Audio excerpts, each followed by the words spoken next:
I was about to say. I was about to do horse music.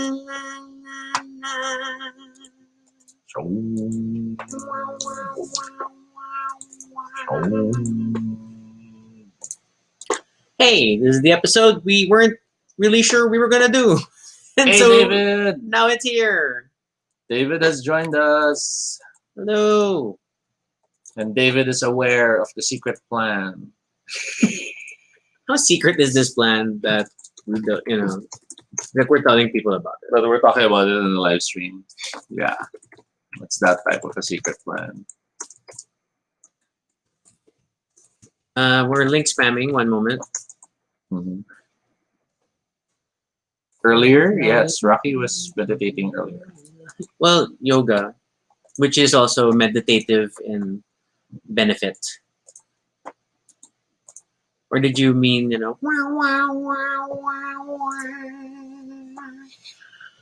Oh.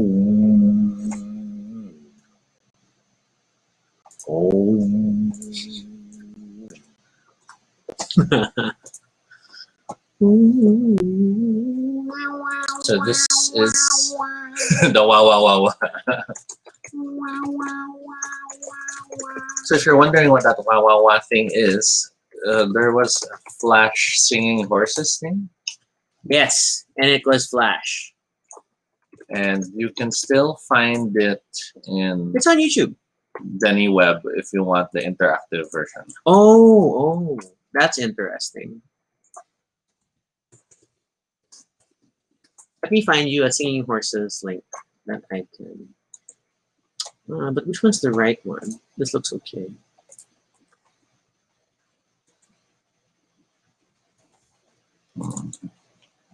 Denny Web doesn't work anymore.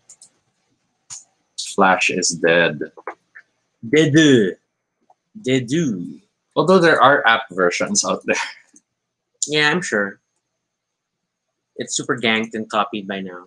AJ. But yeah, check out the link if you want to know why we were singing in that weird way.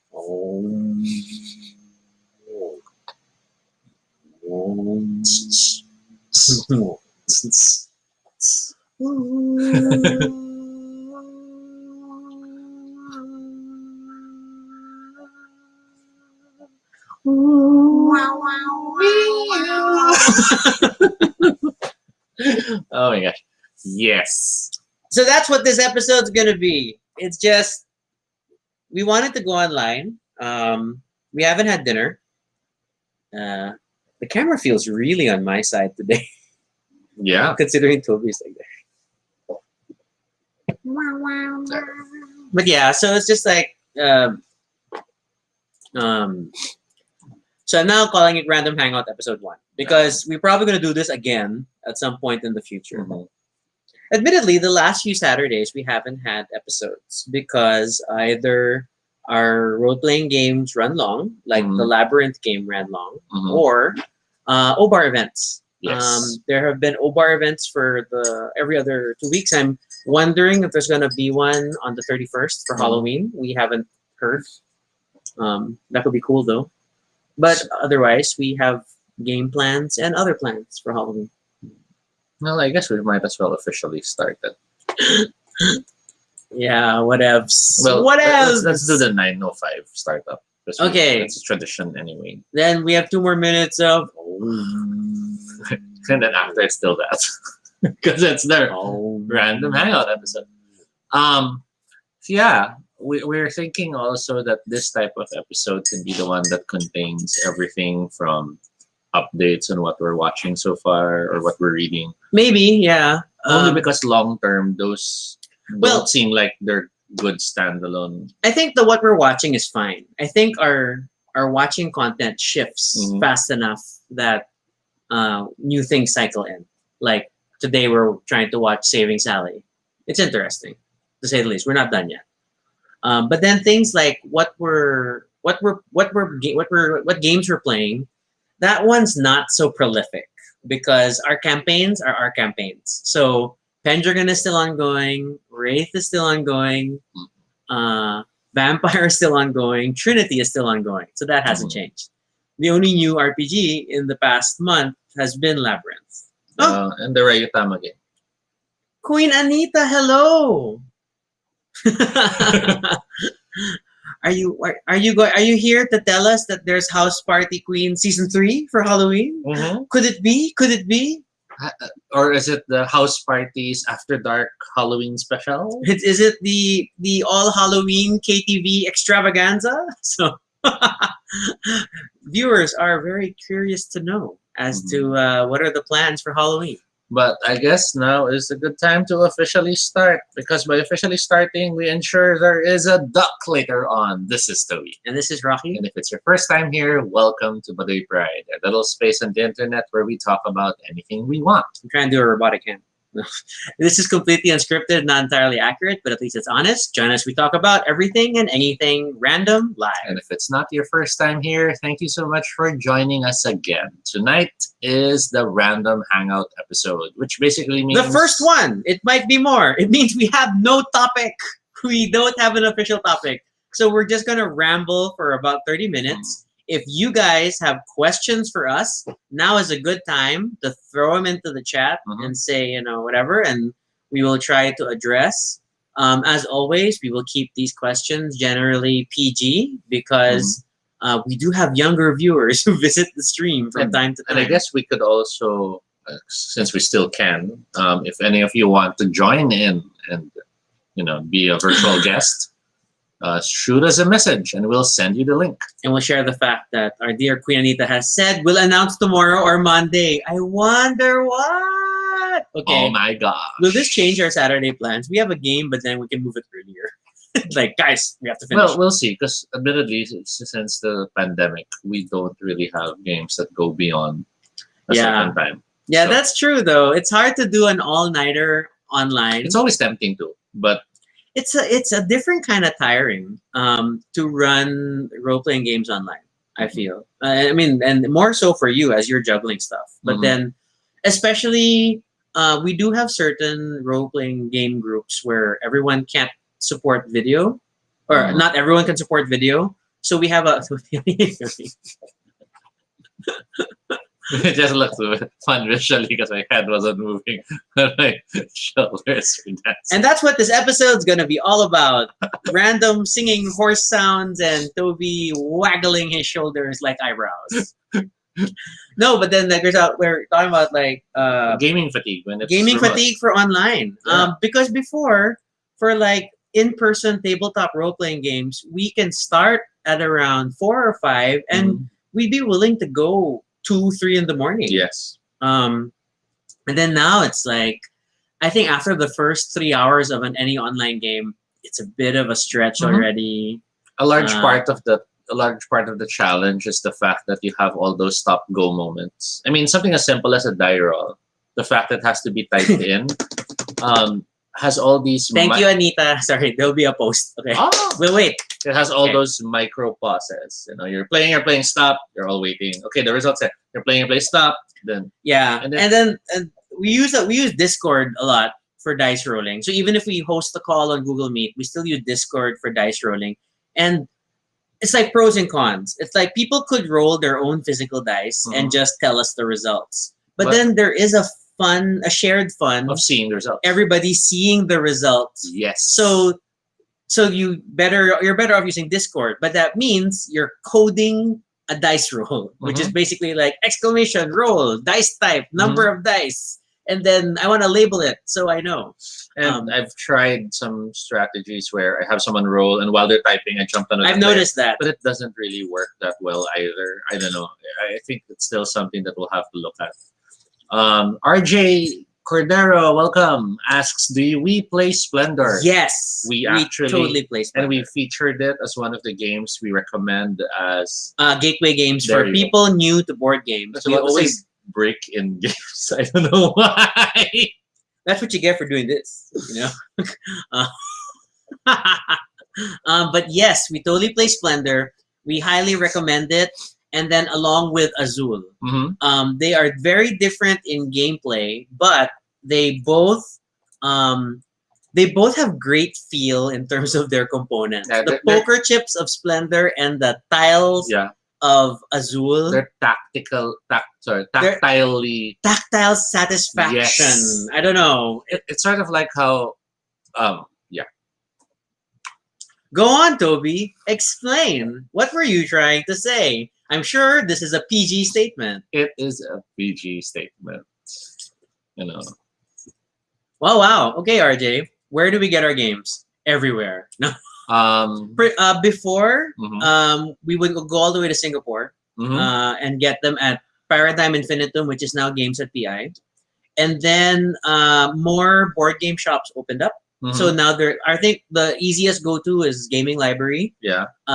There's Game Detective. Game Detective. There used to be Game Dogs, but I think they've recently shuttered. closed. Yeah. There's Geekbox PH. Yes. There was one more.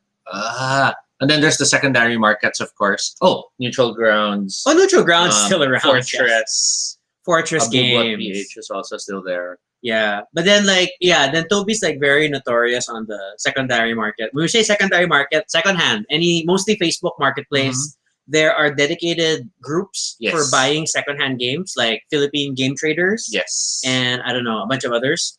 And they're good. They're good games. I mean, they're in good board condition. Game enthusiasts, Philippine Game Traders. See, I'm not part of this group. I let Toby deal with the secondary market. I buy. Overseas, we still support some Kickstarters and have them shipped over very slowly. Also, Noel has joined us. Do miniature market. Noel, hello. How are you? We're just hanging out online. Noel, and just so you know, Queen Anita just mentioned to us that there will be an announcement, most likely tomorrow or Monday about Monday. Halloween. So that's something to look forward to. I may have to order more drinks from Thirst PH. going back to earlier with the pauses. Yes, David, the small pauses really kill the vibe, and it's not just the vibe. Sometimes it's the train of thought. Like you're running through the scene in your head. You're running what will happen, but then with all the pauses, you're like, okay, wait, what happened? Yeah, let's go back there, and it can be that much of a struggle. Oh, shady from Noel. Well, Noel, all I can say yes, in response to your statement is I'm sure that everyone strives to do better every time. And I wonder if Queen Anita is still watching. No, but Anita's on Facebook, Noel's on YouTube.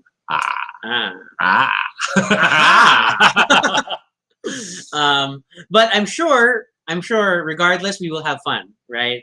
One way or another. At least our Toby, stop doing that. He's trying to make this a thing.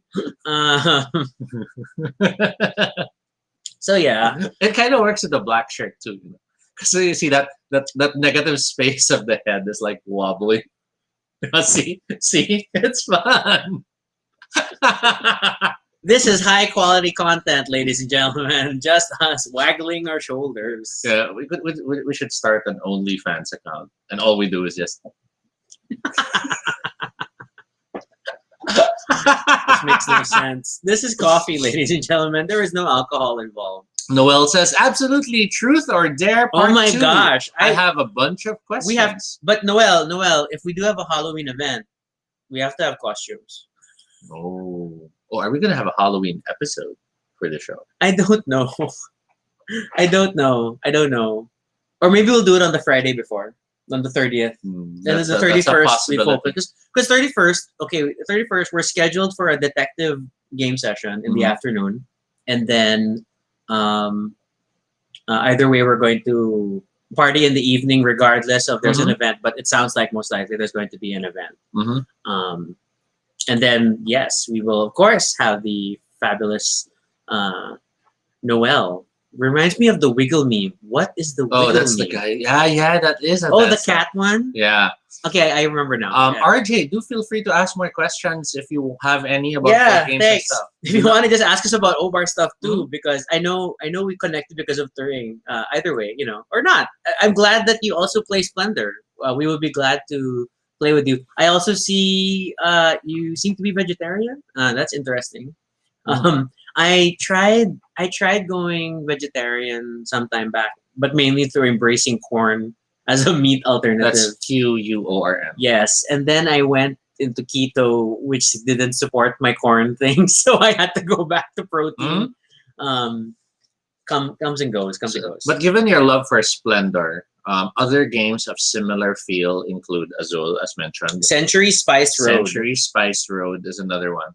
Many say Ethnos is a Splendor killer. I haven't really tried it yet. I never believe anyone that sorry, not says Ethnos, Orbis. any Orbis. game is a Splendor killer. I don't think anything can kill another game unless it is literally the same playstyle with a different skin, maybe. Because every game is unique and has its own delight.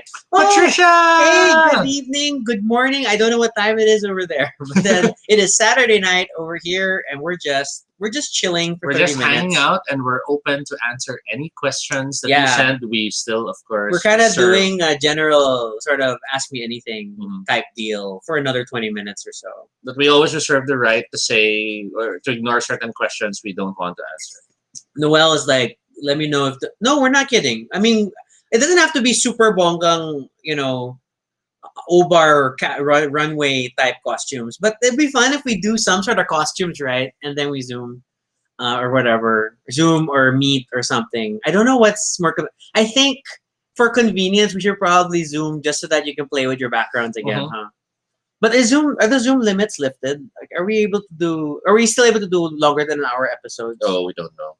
Oh, but then and then if the event is on Zoom, then we have to reserve our Zoom for the Obar event. Yes, so we'll have to use a different thing for our personal thing. See, now you're doing the shoulder thing. See, it's catchy. In other news, we purchased an online ticket for Kylie Minogue's Infinite Disco live stream event. Kylie is back with a few new songs. There's a whole album called Disco. And then she's like, Patricia's like, I want to dress up for Halloween. Can't go out. We're not going out. We're doing it at home. We're going to dress up here. I mean, at the very least, we have a preponderance of masks available. A horse head, a pigeon head. But then it would be nice to think of a different costume. But when in doubt, we have the animal heads and whatnot. We might share links for some people to join us in the video and show off their costumes. But of course, we have to be careful about that always. Ultimately, we're all still strangers. So we all have to be careful about who we share video feeds with. Yeah. In our case, we're doing the shows. But anyway, Kylie Minogue Infinite Disco. So she announced there's this. I don't know if it's really live or just streamed as live because they've advertised like different times for different regions, and then I haven't taken the time to check if it's all the same time, just time converted for different time zones. We haven't. But I feel like it's a recording that will be broadcast at different times to make it convenient for different locations. So like the closest one for Asia is at 6 p.m. Japan time, which is 5 p.m. here on November 7th. It's $20 for a ticket, but I think it's totally worth it to at least celebrate it. And this disco album, I'm kind of living for. Oh yes, it's such a nice. It has such a nice retro feel, but it doesn't sound old. Yes. It calls back to sort of a lot of disco, literal disco feels, but then with like some modern twists. And I'm super happy. Patricia says, "I want to dress up as Mariah Carey." Oh, that's a good from look. Fantasy. That is a great choice. That is a great choice, and it's not too difficult to pull off. I think if you have the right jacket. Yeah. So maybe I should dress up as someone from Foo Fighters. No, you should do Kuya Boji again, but this time from Saving Sally, apparently, because he's there. We have a running gag among friends that Toby does sort of resemble Kuya Boji, the actor who is Kuya Boji on Batibot Once Upon a Time. Boji Pascual? I don't know. We just know it looks like Toby. Especially when I have the... Yeah, and especially when you stress that Toby doesn't have a chin. So... facial hair helps in this department to kind of give Toby more definition. More dimension, more shape. Yeah. Oh my God, Noelle's like, with my hair probably BTS. I saw your story today. Noelle, that was like a lot. Noelle, I'm sorry, you're not BTS right now. Your look right now is Wham. You see it? It can work. It can work. George Michael, circa Wham era. Oh my gosh, that can work. I love that look. Oh boy. And then what else? But yeah, so Infinite Disco, guys. I don't know what's gonna be like, but it's kind of weird, fun, exciting to say I'm signed up for a concert, Mhm. right? Even though it's an online thing. I really hope there's some sort of direct interaction and it's not just pre-recorded. I don't know. That's like a lot of I mean, people to potentially Even interact if with. it's just her talking to us and we all listen, like what we're doing now. Oh, or like if he's saying like, "Hey, there's like 2,000 people watching right now." Yeah. You know, that would be interesting. Because that would at least make us feel like, oh, you talk to us. Yeah, I think yeah, the Kylie Minogue Aphrodite concert is still like one of my favorite concerts. That we haven't gone to many, but it's one of our favorite concerts ever. It was a wonderful experience. And it was a struggle not to sing along. We still did. Yeah, we still did. We still did. But we were like so trying not to. Because you were trying to record stuff. Yeah, but it's like me recording at O-Bar. It's like you can hear Toby. It's like what can you? My terrible voice. Or worse, you hear me. I cringe when I hear myself because I can't. When you can't hear yourself, it's harder to sing, and then you can. It takes a while to adjust. Like, ooh, I'm out of tune. I'm super out of tune. Patricia shares. I also want to dress as Whitney Houston from So Emotional. Or I'm Your Baby Tonight. Ooh, I'm Your Baby is a good song. But I don't have leather jackets. Leather jackets are tricky. I only have a black crop top, black hoodie jacket, jean shorts, same as Mariah. Hence, fantasy could make sense. So, I mean, go with what you can. Hey, Andre. Don't put a lot of pressure on it. It's just I think it'll be cool to still dress up on your own for Halloween. And then even if you just do a quick IG live or an IG story or take pictures of yourself and post on social. That would be fun, right? And then just join like a little global Halloween thing. Andrea, what did you miss? You missed this. I think ultimately the costume thing is not about accuracy, or it's not about looking specifically like what you want to dress up as. It's fun. Make it fun for you. Yeah, have fun doing it. It's finding that chance to not be yourself for that moment. Just be someone else, and that'll be crazy. In some ways, it's tapping on why drag is so powerful and magical. Yeah, and then like dressing up as someone, especially celebrities that you idolize or really admire. It's just really flattery. It's just showing appreciation. Tag, for people who are like, you can tag, their social properties and like, hey, and if they actually like it, you're like, oh my god, they like it. Yeah, it's you got nothing to lose. Just enjoy it for yourself and have fun. That's our recommendation. So we had long since been on and off talking about we should do something for Halloween. Just the two of us. Yeah. We wanted to dress up. But then admittedly, not like super effort dress up. Like we wanted to have a costume, but not construct something extravagant. Admittedly, I have my moments of really wanting to come up with costumes. I know Rocky doesn't so much. Noel is pressured to do Wham. Oh my god, Noel, find the jacket, do it. And don't forget the earrings. Yeah. You can use those clip-ons that they use and it's still perfect. But yeah, I've had my share of costumes even before. And I know Rocky isn't always... I'm not crafty. Yeah. I don't have a long history of costumes. I mean, like, at most, as a kid, I had a store-bought Spider-Man costume. That was fun. And then I had some, like, preschool production. Like, I was dressed as a robot, which was really boxes wrapped in aluminum foil and stuff. And I offered my Transformers triple changer to the Christ Child. It was one of those Christmas pageants. Noel says he doesn't want to shave, then glue it down and use foundation. Glue stick, foundation, blend to the gods. You'll be fine. So in my costume history, I've done a lot. Even before you dug up some of the pictures already, right? You should, But like in my early years, I really pushed costuming only because I was also really one of those kids who did everything. I have really terrible photos of me dressed up as a clown doing magic tricks. There was a time I was so into aliens, so I made a costume using trash bags, those black garbage bags. I'm super impressed by the alien and costume paper mache. Idea. But then you was super hot. Well, it was super hot, so I sweat so much, so it made the costume slippery. which made it work so much more. I'm glad you didn't pass out. No, I didn't, thankfully. Then there was another time I still wanted to do Alien, so I crafted instead a face hugger that was hugging my face with a chest burster that was out the whole time, just so I could walk around the village looking like that. I've also dressed up as Phantom of the Opera. I've dressed up as For a bank. yes, that was for our bank. And then recently, in terms of with us together, I've gone as crazy as oh my god, I keep forgetting his name. The crab in Moana. Oh, what's his name? It's a T, I think. I don't remember. Yeah, dressed up as a crab in Moana, dressed up as a two-dimensional Tamatoa. There you go, Tamatoa. Dressed up as a two-dimensional video game character for a party.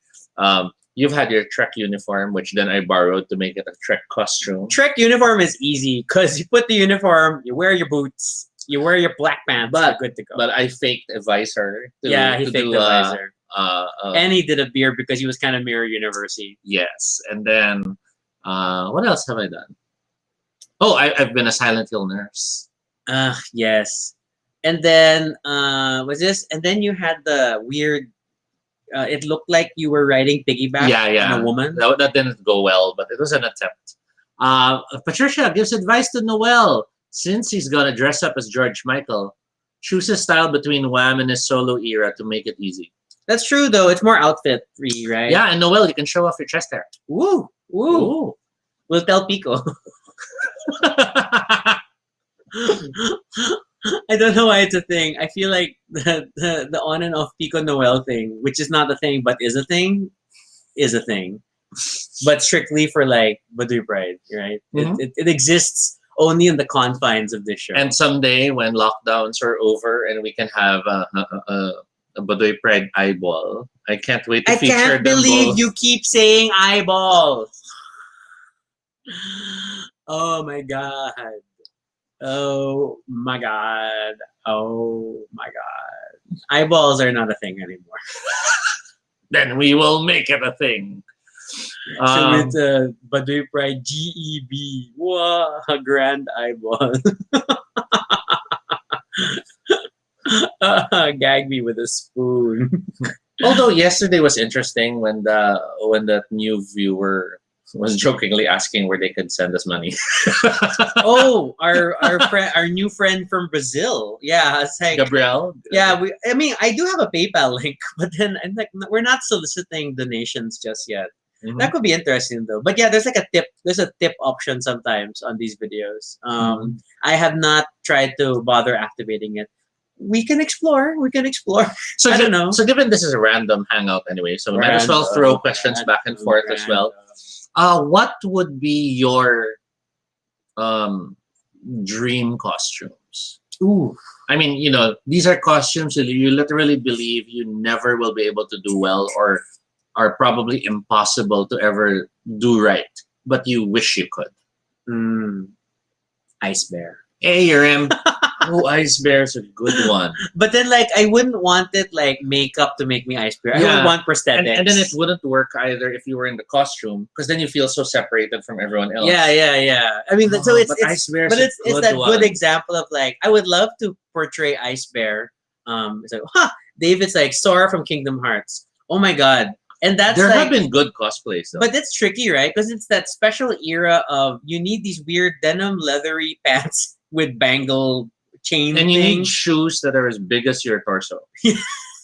And your hair also must be like the thing. Andre says demonic detective. What does that mean? Is that a reference? Are you copying? I only ask because it's not in caps, so I'm assuming it's a generic term and not a show, unless it's actually a show reference that I'm not getting. I would love to be a beholder. Why do you make it sound like you're holding bees? That's called a hive.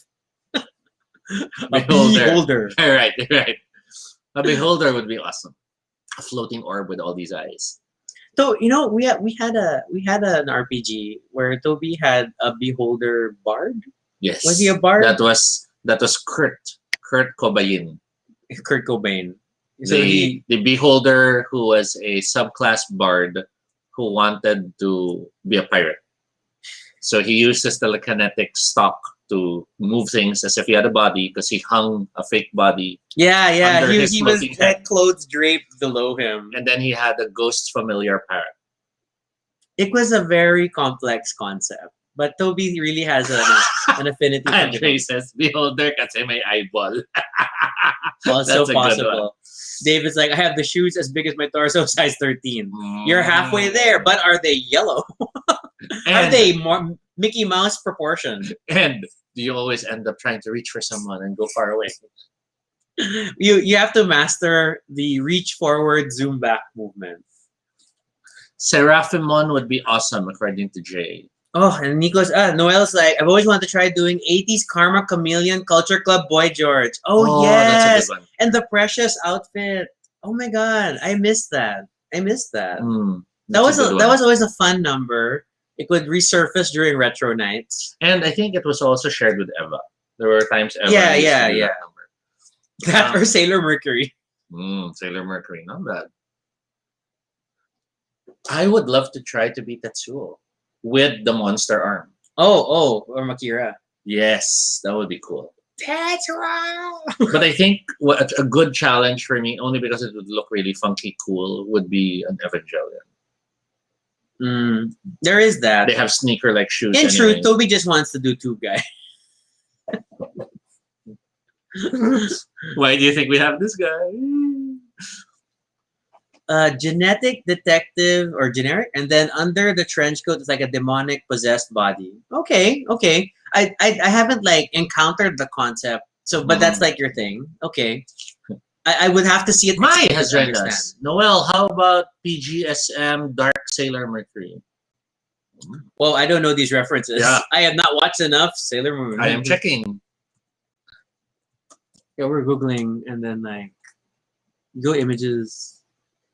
Of course, the worst thing to do it is my laptop. Yeah. Oh, okay. Okay. Ha! And then, if not, Morrigan Darkstalkers is the goal when I have the body for it. I like that you said when and not, if. That it's gonna happen, right? You're gonna get. Okay, there. let's talk about then our if costumes. Sorry, our when costumes. The costumes we really want to do, and we will find a way to do it someday. I would choose Hero of Busta Groove. Okay, with the bell bottoms. Is Be it the bell bottom natural one? playboy guy and the white suit. I still want to do Journey. Ah, that's a good one. Yeah. I love the Journey nomad Yeah. thing with the. We'll have to learn to do somersaults.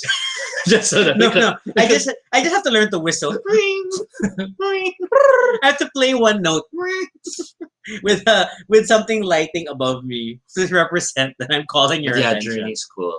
We thought about it. We thought about Yeah. it for one Halloween, but because it's very Oh, complicated. also Hero. I remember I was trying to check, and it's gonna cost around 4,000 or 5,000 just to because have of like the outfit. the white suit and the white blazer, and yeah, that was expensive.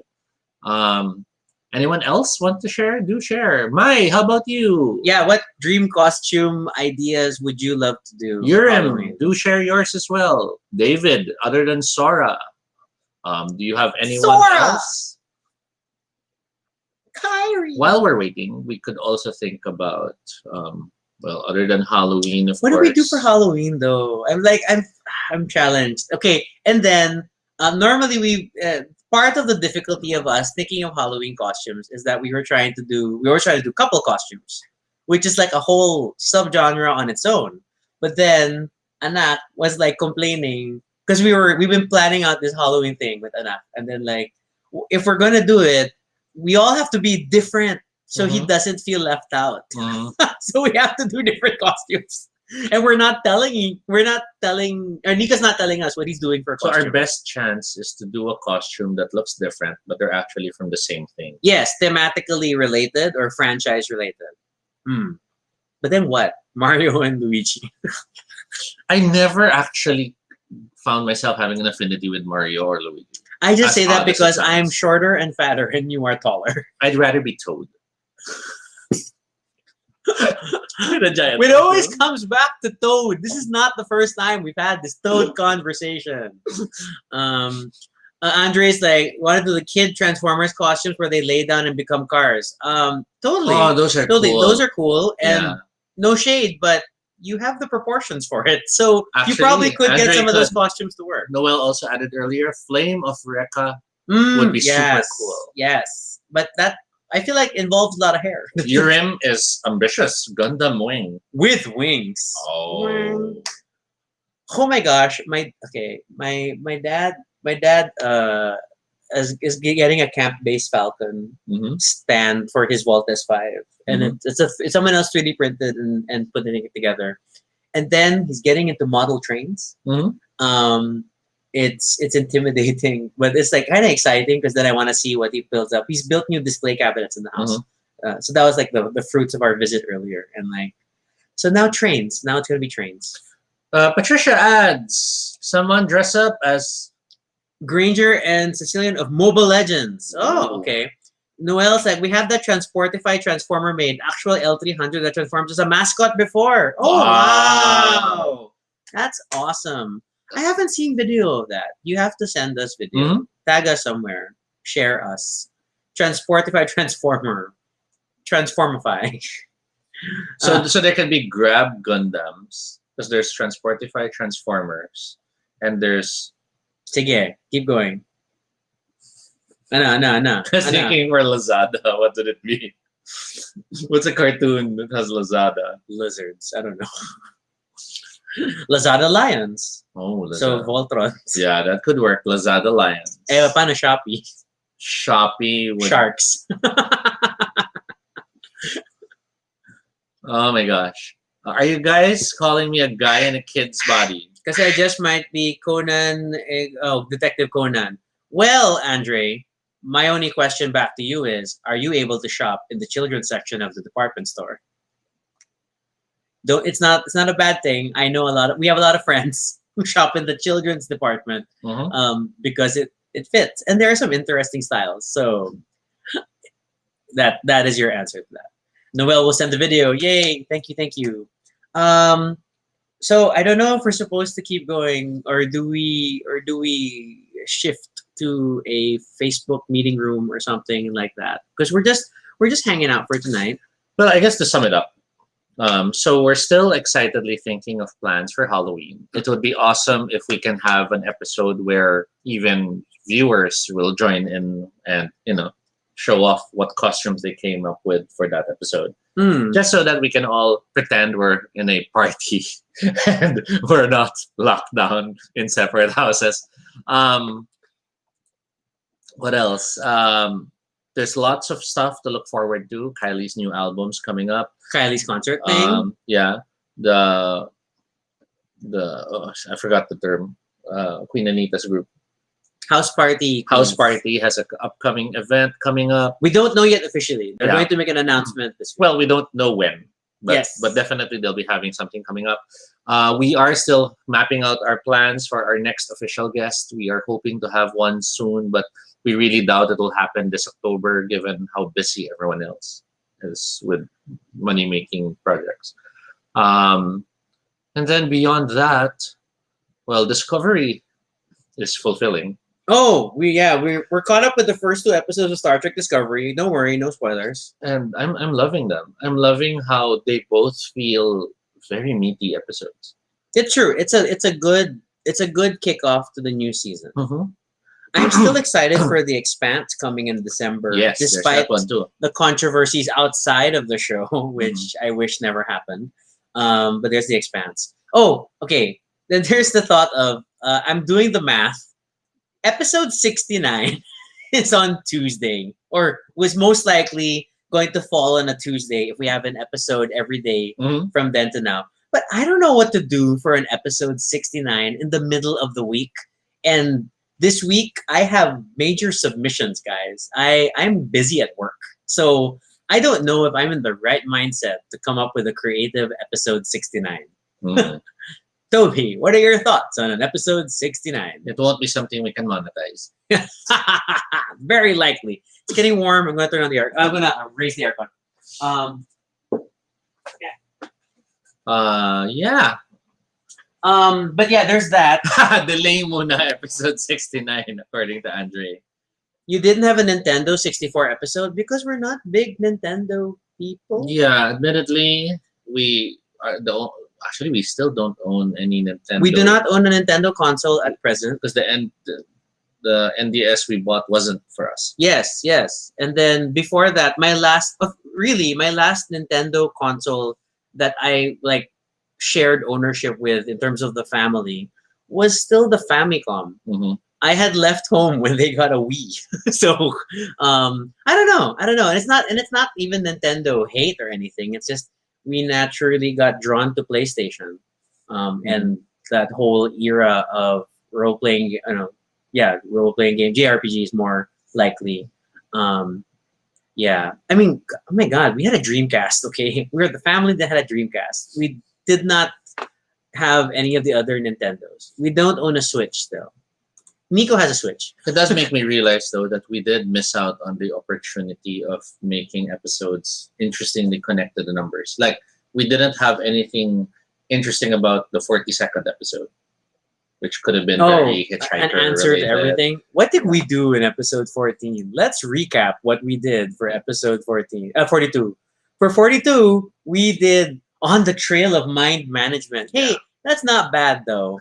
That's not bad. So we missed out on those opportunities, but that would have been interesting. Notice thrillers mostly played on Halloween than Ghostbusters. Well, that's true. I think a lot has shifted in how Halloween is viewed. There was a huge surge of murder revenge type of storyline. I can now officially say we have 10 viewers because Mitch has joined the stream. Yay! Hello, 10 people. Yahoo! 10 again. My future costume is dancing in front of you all.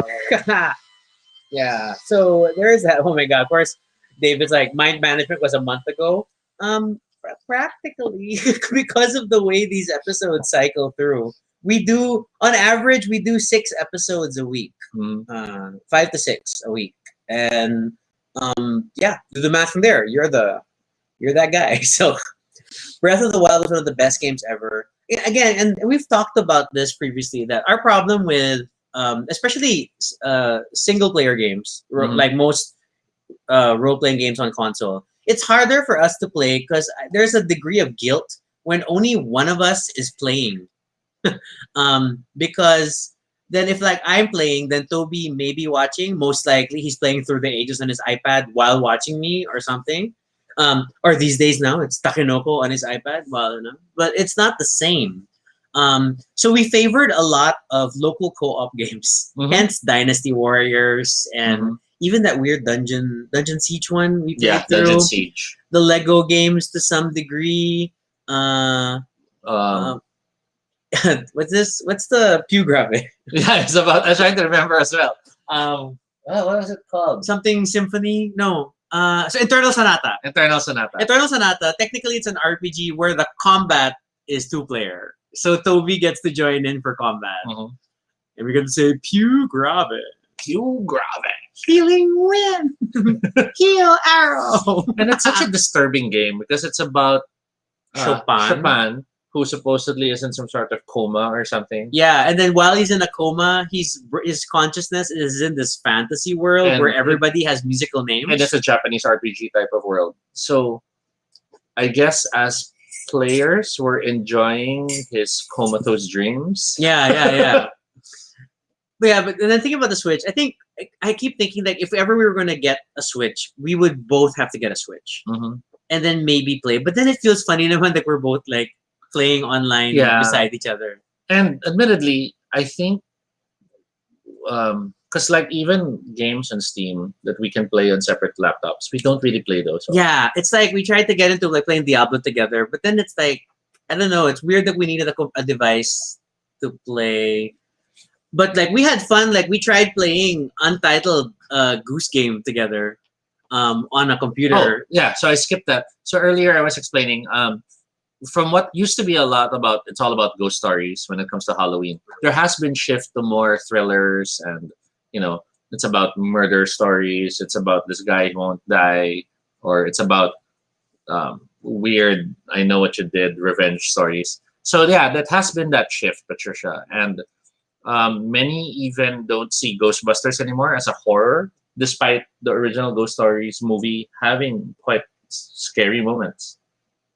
You are making the shark talk with my voice. Why are you doing this?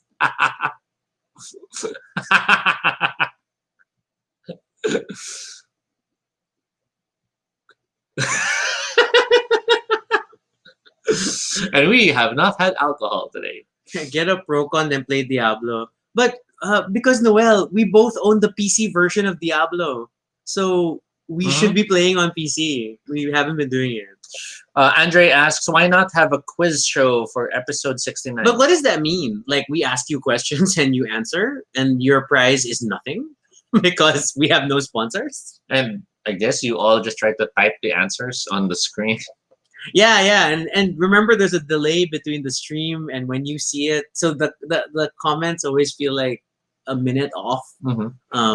But we respond as best as we can. It's a good idea, though. We'll think about having some sort of interactive episode in the future. But yeah, you're really enjoying this, aren't you? The best is like this. Yes, I know. This is like so Avenue Q with a shark. But you have to do the expression.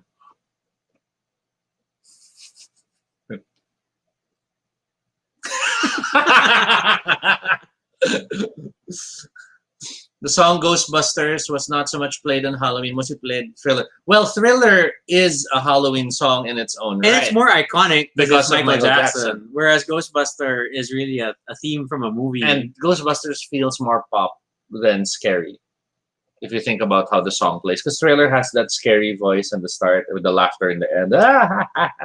My blame Slimer for losing the horror aspect of Ghostbusters. But hey, to be fair, movie version Slimer was kind of scary, right? He was very strange, but it was cartoon edition Slimer that that really toned it down. Because then I talk like, hey, Rainiel. Hello, Rainiel. Welcome back to the stream. Did you find my Instagram? And we are in the second 30-minute. We're just hanging out. We haven't had dinner. Sitting on the stove. I could serve dinner. Like, we'll eat while we have this episode. I don't know. Because it's the random hangout. Okay, we're just given Patricia's questions, though, what would you say would be awesome songs to The Monster Mash. Okay, the Monster Mash is one. That's a good one. It is best. This is the best song to play when you are playing. What's our game? Dracula's Feast. Yes. Which Karen, our dear friend, helped us get a copy of. It is such a fun party game. Super awesome. But yeah, where your actions in the game are like, would you like to dance? Oh my god, we are not doing mukbang. No. And then we have tinola, so it's not fun food to eat. It's like yeah, I think of what other songs have a nice scary moment or a scary feel, or at least it has touches on monster. On a site, Noel says Chris Hemsworth on the new Ghostbusters was funny AF. Yes, and Leslie that's Jones. True. Please, funny is not the first adjective you think of when it's Chris Hemsworth, especially in that movie where they totally himboed him up. And then cartoon Slimer is like Jar Jar Binks. I think that's fairly true. Right. But it's the same goal because it was engaging children. Because the real Ghostbusters 80s cartoon was really a toy commercial type cartoon. But yeah, and I agree, Film Slimer was greater than Cartoon Slimer. Film Slimer was super intricate, right? And then like showing him eating was... And then you could see what he ate because they're still floating inside. Yes, so Slimer deserves a mukbang video. We're not mukbang. What is the point of mukbang videos? It's just them eating, right? I think it's just fun to feel that sort of an engagement. I mean, it's sort of like right now, people watching us talk. And they're here, there's interactions. I guess in mukbang, there's some interactions as well. I wouldn't really know. Like, I know I watched like Turing do one, and then they were like basically answering questions that had been submitted beforehand while eating. And then it wasn't even focused on the food. It was like the food was in frame and then they were just. So is that it? Is that how it goes? Same thing when I watched what was it? Kokoy De Santos' mukbang videos on his vlog outside of Game Boys, and then they're just eating. He's like showing us each thing he's eating. ASMR. I don't know, because then we all have to talk like this. They're gonna sound like my yoga videos and like right. It's like in cat cow flow.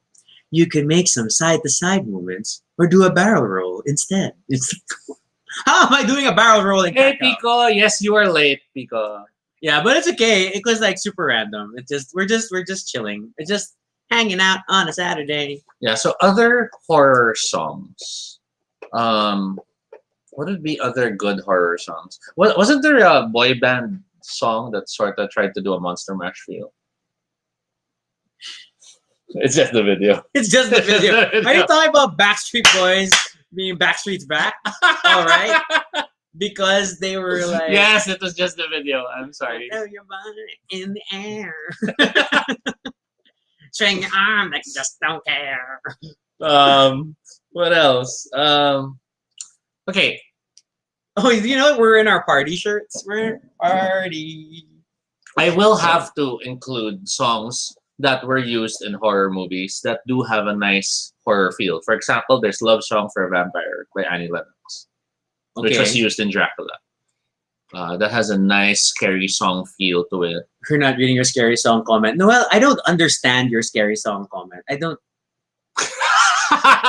know this one. I'm sorry. I have don't no context. either, but it's such a local reference. Can you share it so people can see it?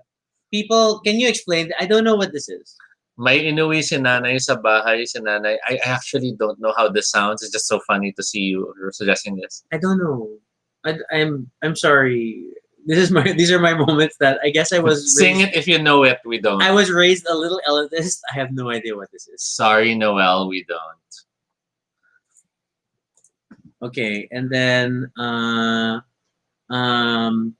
mukbang is just video while eating. Some do eating challenges also. Ooh, like spicy stuff, and we're not great with eating challenges. Yeah, and especially among keto. And sometimes the challenge is the volume. I remember like there were some videos where they tried to eat 100 hot dogs and stuff like that, which I really get bothered by.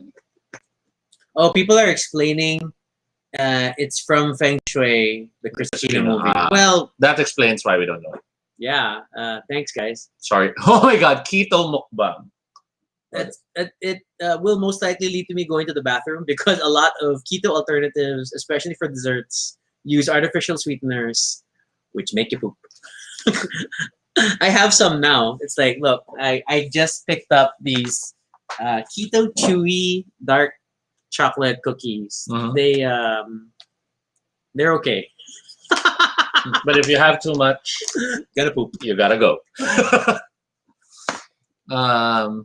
What else? What else? Oh, we might as well touch on it since we are talking about it. What's the scariest movie you ever actually got to see? The Descent. I'm smiling. That's such a good. Toby made me watch The Descent. He said Such a good. it's movie. just about a bunch of spelunkers.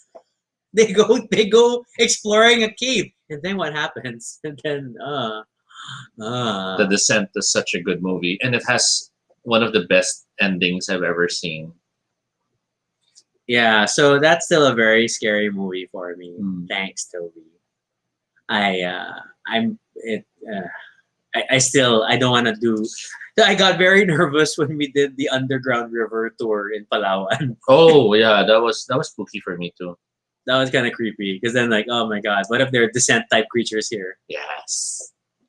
Well, everybody's supporting Keto Mukbang. It's not as it's not so bad because then like we could do like Korean, and then you'll notice that I can eat. Yeah, I can do samgyeopsal. It's just not marinated, and then you'll notice I can eat a whole head of lettuce on the side because that's my rice. Lettuce is very empty, but it'll do. It'll do. Andre shares a scary movie I watched is probably Insidious. I watched it with my ex. Unfortunately, I was screaming inside. I have to admit, I am struggling to understand Insidious only because the Darth Maul aspect of it just really. Darth Maul. There's a point where the demon thing appears and it just looks like Darth Maul. So I ended up just struggling. Hereditary, yes, that was one of the good ones for me. See, all these things I'm not watching, not touching with a 10-foot pole. Shutter Thai version still gives me nightmares, according to Noel. Yes, I liked Shudder as well. I watched the Japanese version of The Ring once upon a time, and that was creepy. I like kid gloves movies. So yeah, so see, the Insidious monster looked like that. Because I like psychological thrillers. There, he peeks from behind, and it's like that's Darth Maul. So I ended up laughing. Yeah, I mean, because I like Silence of the Lambs. It gets kind of scary too at some point, but I enjoyed that. But that's I don't know, horror always bothers me. Even Scream, when I first saw it, still stressed me out. I'm sure if I had watched that with Toby, even at that point, he would not have an arm, because this is how I watch horror. It's like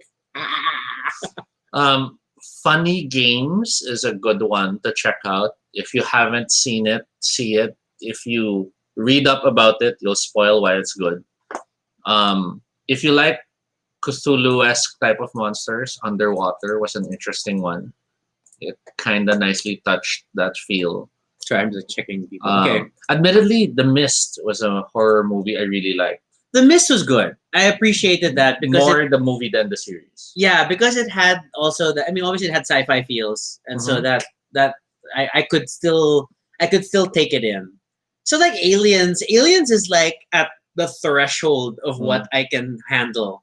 But the science fiction feel, the makes it easier. Helps me. I don't know why. I can take it a bit more. Things like Event Horizon and but I can take these. I can take these. Mitch is like, see, this is scary because her bed faces the window. That's a valid concern. Andre likes the Saw franchise. Yeah. Toby went through a project like you tried watching all the Saw. I went through all the Saw movies. It wasn't bad. I still enjoyed them. But that's also because I like campy, I like tropey, and what I liked about the Saw was that it was trying at some points to be so smart, and it was failing so bad, and it made it fun. Because there are some gems in that entire franchise, but there are some points wherein, if you have twists on the twist that was just revealed to be a twist, then there's something wrong there. What a twist! And that's what Saw sort of started to do. Noel says The Good Son, Macaulay Culkin. That's disturbing. That's a classic. Yeah, it's not like horror, but it's definitely a psychological sort of. I would thriller. place that in the same levels as Primal Fear. Yeah. Oh my God, Primal Fear. I love Richard Gere and Edward Norton, and that was like the role for Edward Norton because when that twist happens, oh my God, it made the whole movie. Pico adds, Teeth is scary for me, even if it's no jump scares. Teeth was the vagina dentata, the girl who had teeth down there. Oh well, vaginas are scary to me. Oh, but It Follows though was a good one. Toby made me see parts of It Follows. Like, what is this movie? You'll never look at the giant man who goes there again. Ever the same way again. Midsummer, I think it was Andre who mentioned it earlier, was good for me. It had very nice levels of The Wicker Man without having Nicolas Cage going, the bees. But yeah, Midsummer was interesting. I liked Hereditary more though than Midsummer, despite coming from the same creative vision. What else are good horror stories? Like, see, I told you, that pose is hard not to do again. I can't contribute to this conversation very well. I will just keep going back to Toby maybe watched The Descent, and it traumatized me. I'm never going spelunking. What else? Candyman. Hey, okay, I'll admit, Candyman scared me. We haven't seen the new one though. No, I haven't seen the new one. But then when we saw the original at that point, it was really like, it's so crazy because okay, it outlines the fact that if you say this chant in front of the mirror and turn off the light, that thing happens. Mhm. And so you have like a ritual that you have to do for it to happen. You Mhm. invite this darkness upon yourself.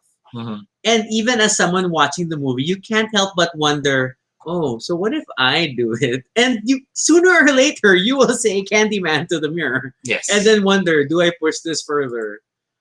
So yeah, it was a good movie. It was a good movie. But yeah, I'm really not great with this genre, guys. Jay shares scary Indonesian horror film called Satan's Slaves. I haven't seen that. There's a lot of actually good ones from foreign films. Especially Yeah. I think there's a lot of good Asian or Southeast Asian horror. One of the ones that got a lot of buzz was the Wailing, if I remember correctly, which is a Korean horror. That's what you watched, right? Yeah, which it is okay. I wasn't that. It was okay. I know many love Kingdom, and of course Train to Busan. Um, I don't like horror. It makes me. Yeah, I'm with you. Admittedly, I'm not big on horror. horror is not for everyone, of course. And horror, for me, it works in the sense that I also love special effects. So I like seeing how they come up with things. And when there are certain films that are less about or awesome tension and more about gore, like let's say Hostel, I don't enjoy them myself. Mm. Okay. Still didn't watch that one either. Mhm. Okay.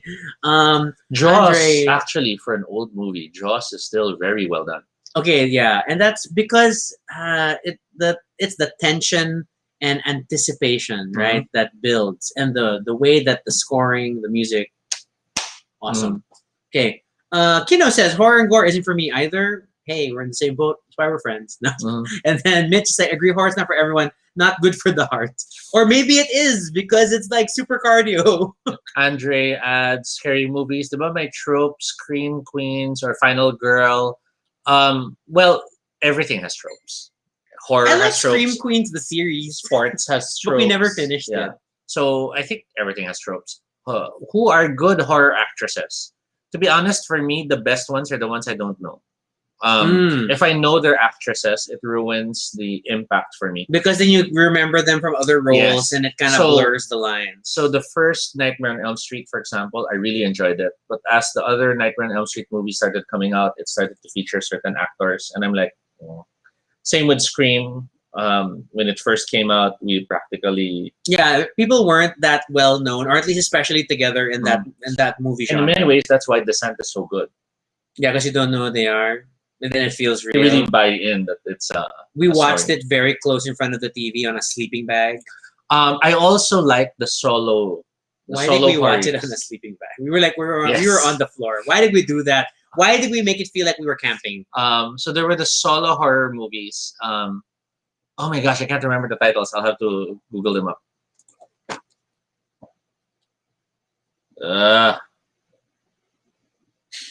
If Toby knows the actors or actresses, he'll try to do the thing where he knows the guy who did that in this show. The Shallows is a good. Toby is googling now Girl to Against explain. the Terror. It's basically her being hounded by a great white shark when she went surfing, and that was awesome. That was intense. And then there was the other one, which was the unexpected one. No, that wasn't the title. I'm curious as to looking at Toby's search patterns for things. Then it's like him trying to find movies. Noel, the cult classic The Craft is also one of my faves, but not sure about the remake revival. I saw the trailer. I think we're all cautious about that. Yeah, I trailer. think it's already like out technically because it's a video on demand service. So people have pirated it already. But you know, The Craft I think is it's so intrinsic to like the time period, to the generation. Like I don't know, it super matched sort of the goth feel, and that they were these mean girls, and then now and especially in queer circles, The Craft was super popular. It's like knowing the steps to Spice Girls Stop was like people knowing the chants of the watchtowers, Mhm. right? Hail to the guardians of the Yes. watchtowers of the north. And it was such a gay bonding moment. Yes. Where you all take turns stating it. I've had more than one friendly sleepover where you have people suddenly going light as a feather, stiff as a board, light as a feather, stiff as a board. But maybe they weren't referring about lifting a person. So If you find the movie called Sweetheart, it's a 2019 movie. Don't research about it. Check it out. But it starts with a girl who survives a shipwreck or a crash and ends up on an island. And from there, it gets very interesting. That was a good movie. Too. Andre says, why do I imagine Toby doing Stefan from SNL? Toby wanted to do this for Halloween. I still want to. It's He, still, he bought those tattoo sleeves so that he could do it or no. Well, this show has everything. But I mean, there are a lot of like, dare I say, baby gays who are like excited about the new craft, Mhm. and that's fine, right? I mean, every generation has to have it. So I like that it still connects to the first one. yes, that there is a picture of Nancy that is a movie still. So who took that picture in the world? But Mhm. whatever. But it's always better for me when the movies kind of homage or connect to the original. Yeah, I mean, like, I don't mind a full reboot, but then it's nice to like still acknowledge what came before. Yeah, and yes, I bind you, Nancy. Bind you from doing harm against others and harm against yourself. I bind you, Nancy, with the with the ribbon. Okay. What else? What else? Dre Of course, wants me to cover my face. I will not. I have and glasses. then of course, was this Charmed was a hit for the same reason, like the goth Mhm. culture. Yeah. And then the reboot of Charmed, you didn't like. I didn't touch. I mean, I wasn't a super big Charmed person, but yeah, I heard echoes of the Charmed reboot and didn't want to go near it. SRR. Took me a while to figure that And then out. Patricia mentions it as well. SRR 14 Unwanted really gives me scared, haunted. I don't know what that anxiety. is. We're looking now. Shake, rattle, and roll. Oh, SRR. Oh, my is like, I tried the binding spell. I hope it worked for you, but when you do that, it comes back at you. So be careful with these bindings. I will not comment On binding? Oh, or is that in on response? spells in comment. Oh, okay. And then Andre's like, any thoughts on Pinoy horror films? Well, I still enjoyed Patayin sa Sindak si Barbara. That was fun for me. A lot of the others, I don't know how to feel about them, only because I guess I feel that we have so much rich mythologies and horror stories to draw from that I get frustrated that a lot of them are still trying to tell them like international stories. I have no context. Mhm. Because now, like, even just now, like, we're watching Saving Sally, and the whole animation aspect is cool. There's a very nice look and feel to it.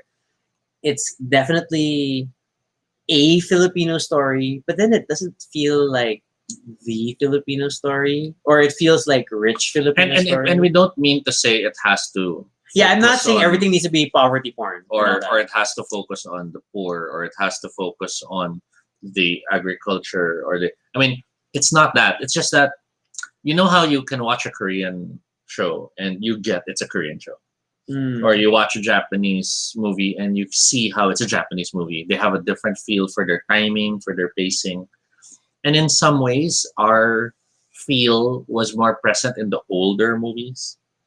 Because there was an almost Zarzuela feel to the way we tell our stories and the like. True. So I don't know. I'm kind of struggling to find the ones I enjoyed.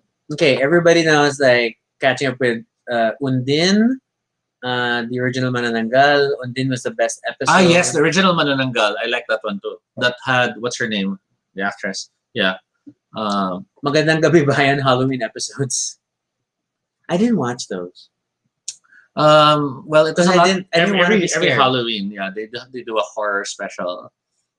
The shake, rattle, and roll fridge scene stayed with me as a kid. Is that an Undin thing? I don't know. I'm What's not the sure. magazine that contains horror stories? I don't know. Okay, there was Fangoria. There was, oh my gosh, I can't remember the other one. But yeah, there were a bunch of magazines actually. Like in that whole category with like Starlog. Yeah, and stuff. Starlog, yeah. My Halimaw sa Banga was scary AF when I was a kid because there was a big banga before it. Di ako makalamit. Oh, okay. Context. Herbert Bautista was the protagonist for the Manananggal. Yes. Yeah, that was that original movie. Wasn't it Alma? Okay, Who is now, now, I'm like, wondering. Mayor? Is he still mayor? I can't remember. He was mayor for a while, right? In QC. When we were in QC, he was like, oh, it's Herbert Bautista. So things like that. Obviously, beyond the fact that I don't really watch horror, I have not watched a lot of local stuff. And the primary reason for that is language barrier. I grew up in an English-speaking household. I'm definitely a person who thinks in English, not in Filipino. And when I watch Filipino content, I think I'm still translating in my head. There's like a delay. So it's a little harder for me to fully appreciate. I'm sorry. I'm that person. Wow, and then Urim's like, he once dated a girl who was obsessed with Charmed. I think it just reflects the generation, Urim. A lot of people were obsessed with Charmed around our time.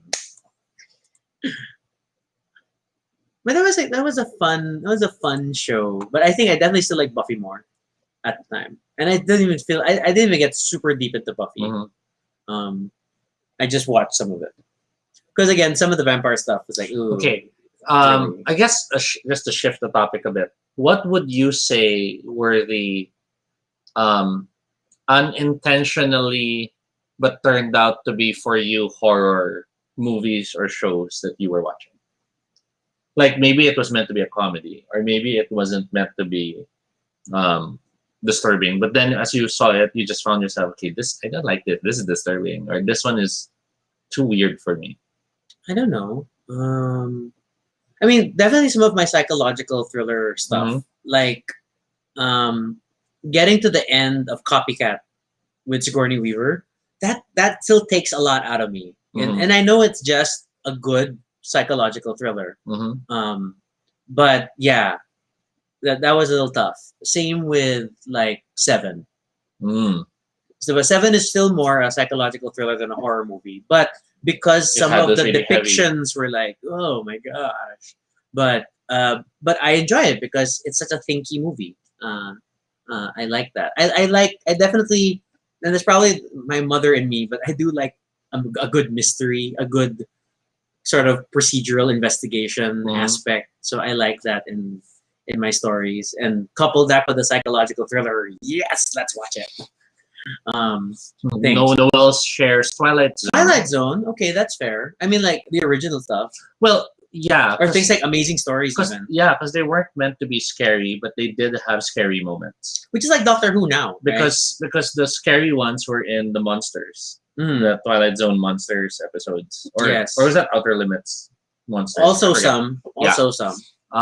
Your Rim shares a lot of manga. Yes, there's a lot of manga that do explore and touch on interesting, scary stuff. Patricia adds unwanted segment, SRR unwanted segment, really scary, gives anxiety. It was about alien invasion. Junji Ito work. Single white female. Oh, that's a good one. That's a good movie. But it didn't give me horror feels. It just gave me, oh my god, this girl be crazy. So, Tales of the Crypt. Oh, I used to watch. Those were fun. Tales from the Crypt on HBO late at night. But there were random. I know it's comedic, especially with the Crypt Keeper. But there were still random moments. Even the Crypt Keeper would just give me like, ugh, okay, he's really this zombie thing talking to zombie us. puppet. Yeah. So, but I enjoyed that. I still rode through a lot of that. The Grudge is straight up horror. I didn't really. I mean, I tried watching it, but like, the notion of these little kids in my blanket. Yeah, The Grudge is best if you actually go beyond what was popular. The Grudge is The Grudge is one of a series of movies that tackled that sort of a story narrative. sort of like how The Ring got popular because it was a Ringu, but because you have also you have the previous and post Ringu stories. The Grudge is similar in that there were many other stories before and after the movie that got popular, so it helps if you look into those. What else? I know I found some of those more religious movies disturbing. Not the ones that touch on religion in a horror way, but those hallmarky type of stories. Like there was that one wherein there's that cabin where the guy speaks to God and he lost his child. Because it's meant to be uplifting and it's meant to be empowering. But me, I'm like, so why is he in the cabin? Why is he talking to just this one guy? it makes me feel weird about it. it hits me in that weird aspect. Prince of Darkness, what's that? Prince of Darkness. Oh no, I was about to say, wasn't that the one with the magician? But that's Lord of Illusions, which is a different one. That was a Clive Barker I movie. actually super got into what's this Army of Darkness, Mhm. which was Evil Dead 2, and without ever having seen Evil Dead 1. Mhm. And when we finally watched it with Toby, it's like, oh my god, what is this? Because one was really more scary. It was really And straight two up horror. found its voice. Yeah. Give me some sugar. Yeah, baby. Prince of Darkness is a John Carpenter movie. A research team finds a mysterious cylinder in a deserted something, which I guess becomes the devil. Yeah, I think I remember watching this from way back. Noel mentions Interview with the Vampire and Queen of the Damned. Again, yeah, not super horror, but then good depictions of characters. And again, I think it's another one of those definitely tied to our generation, super into that that vampire depiction. Oh, remember that movie They Live? I remember the title. I do not remember what it is. There's an alien invasion, but we don't know it. But if you wear these glasses, you see the world in monochrome, and then you see all these commands that tell you buy, consume, and I haven't seen this. And then the aliens, you can see them with their skull-like face when you're wearing those glasses. Oh wow! So it's a pretty cool sci-fi movie from way back. I think that was early 90s. I didn't really like the Blair Witch. Oh, okay. See, they're obey and stuff. The Blair Witch is tricky because it was really good if you experienced it the way they planned it out.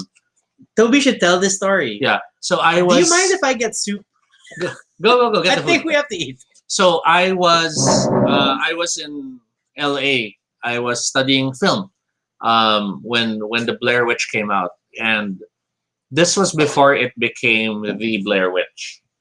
Basically, it wasn't really a movie that people were talking about.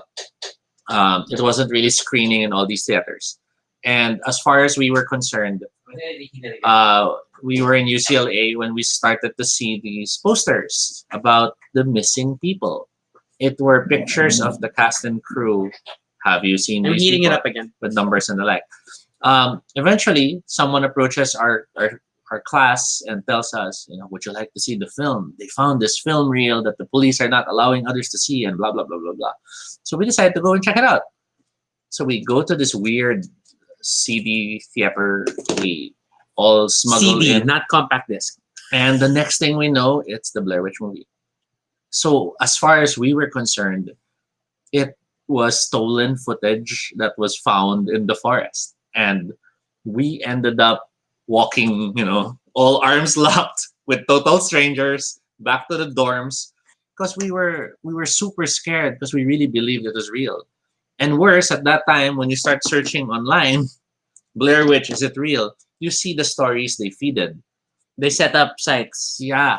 So it was so good. Hey, Maki! It was so good.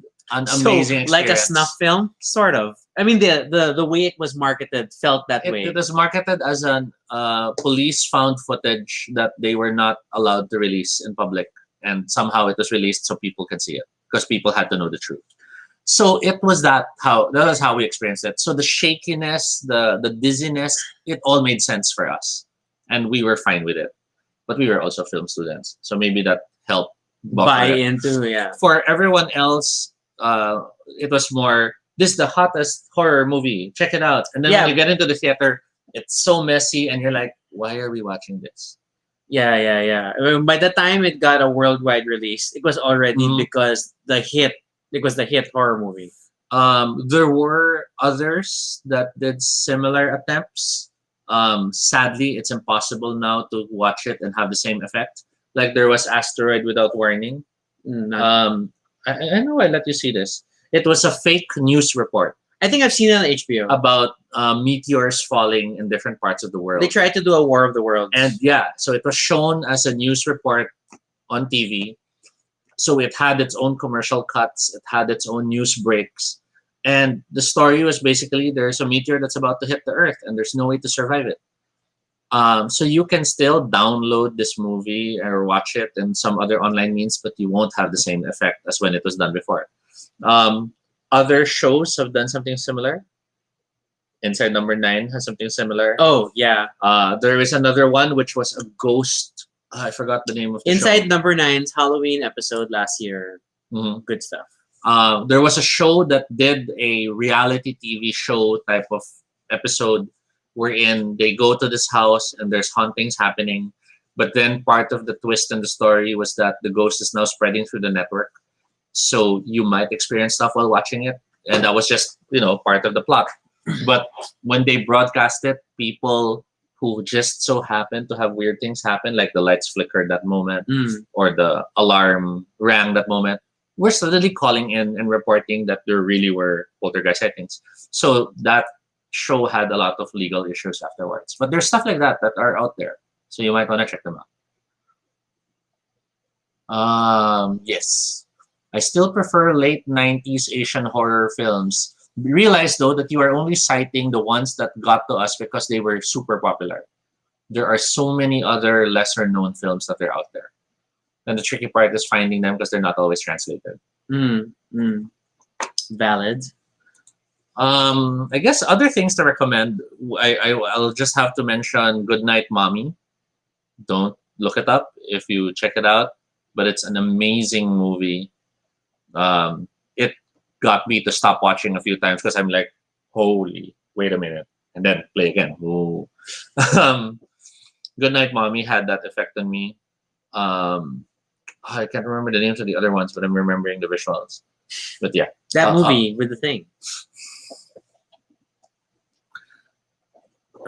Best friend couldn't watch Alice in Wonderland. Fear of perception distortion. I mean, that's valid. I mean, everybody has their things that they're sensitive to, things that may be outright triggering. Oh, but I remember that scary Alice in Wonderland, the German one. The one that had the girl opening a drawer, and then there were like scissors and stuff, and then she'd go in the drawer. Okay, I don't think I watched this with you. Yeah, it's like a super old Alice in Wonderland movie.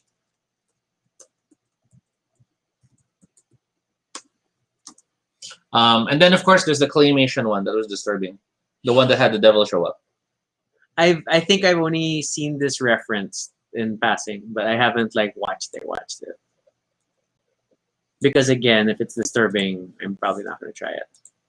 Yeah, so it's this one, the Looking Glass film from 1988, which used stop motion and the like to create an Alice in Wonderland story. It was a German film, but there it had those doll moments, peeking out, and the ladder. Yeah. I don't like. Wow, we actually had some people who had suggested we talk about horror movies and stuff. So I guess we already did it today.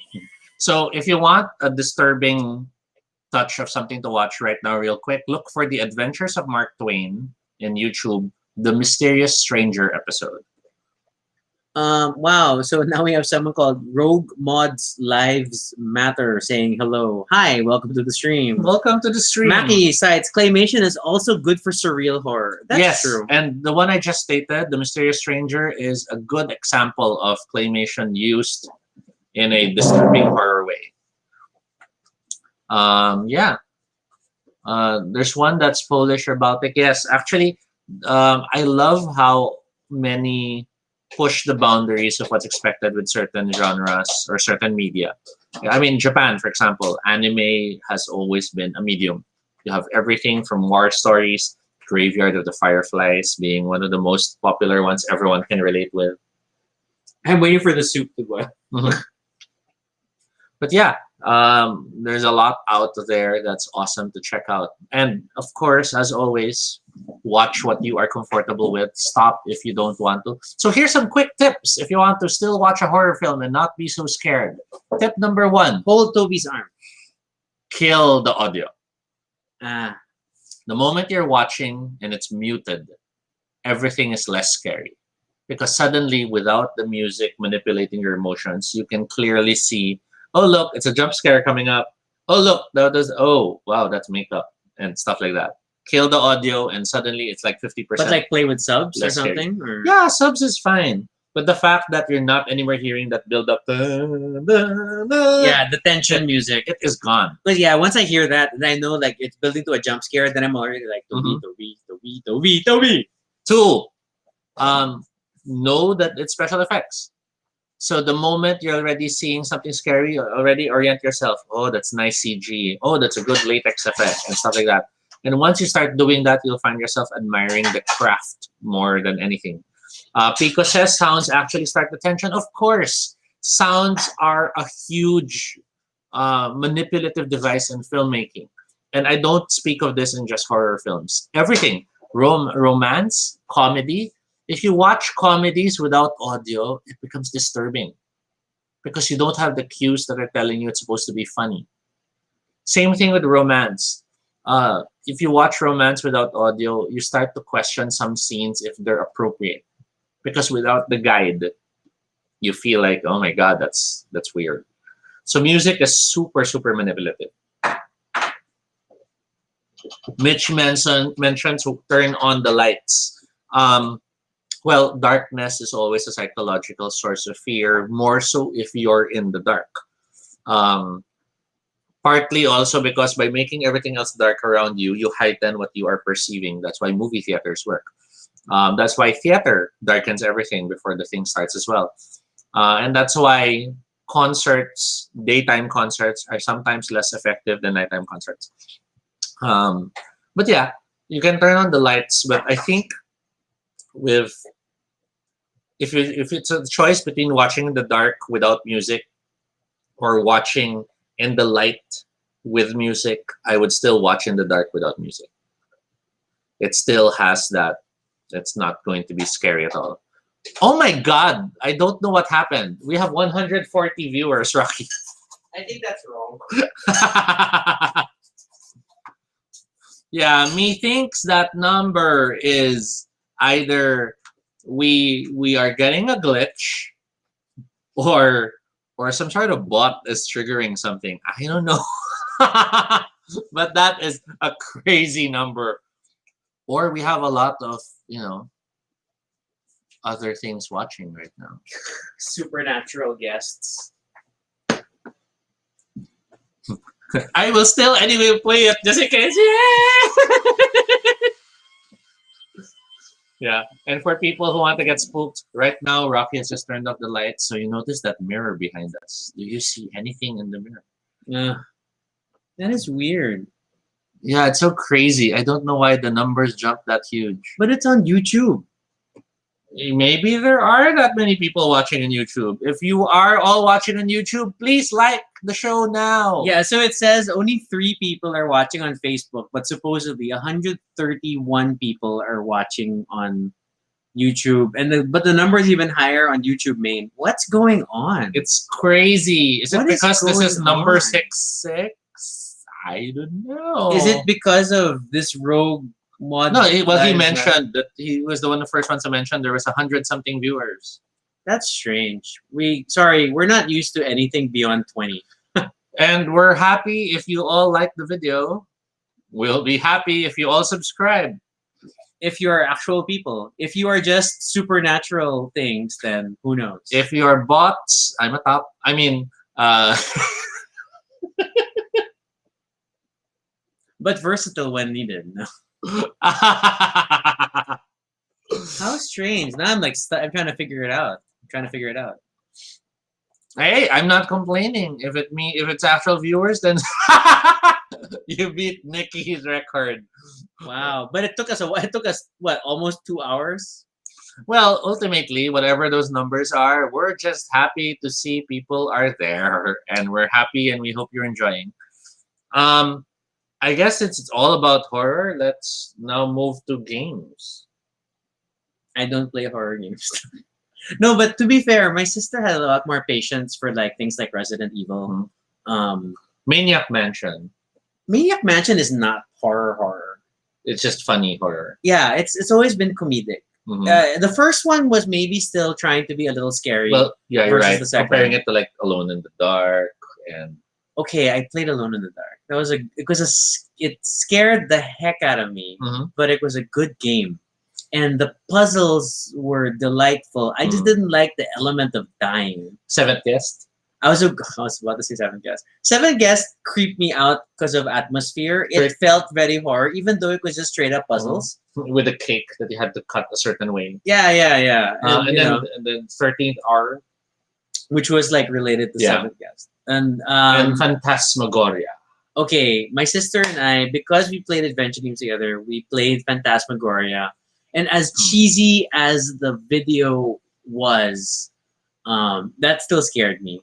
And the trauma of trying to get through that ending sequence, we died so many times trying to figure out the right sequence of events. Because it was a Sierra game, and Sierra adventure games were always had that risk of dying. Yes. Whether it was Police Quest and stuff, and so oh my gosh, the horror movie. I've seen her lose her head so many times. Going quickly to people posting, Pico says Adventures of Tintin. Why horror? Yeah, I don't remember any horror related Tintin stuff. Urim, of course, cites Silent Hill, amazing horror story, especially considering a lot of it was dealing with the limitations of the system. You know, we can't show all this and that. Let's put a fog just so that we can hide things more. We want to build tension. Let's have static so that it builds up when horror things are coming. Mai asked, what was the game where blindfolded? That's Nyctophobia.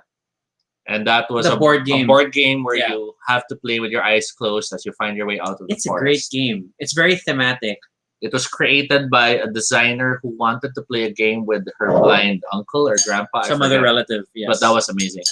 Fatal Frame, Urim stated, is also a great one. I love Fatal Frame in the sense that it forces you to look at the horror because you have to aim the camera at them. And that was a very incredible idea. SCP Containment Breach. So I haven't played it. You probably haven't encountered it. But I know there's a website of the SCP monsters. What's SCP? It's all of these... I'm searching. I think it's a crowdsourced...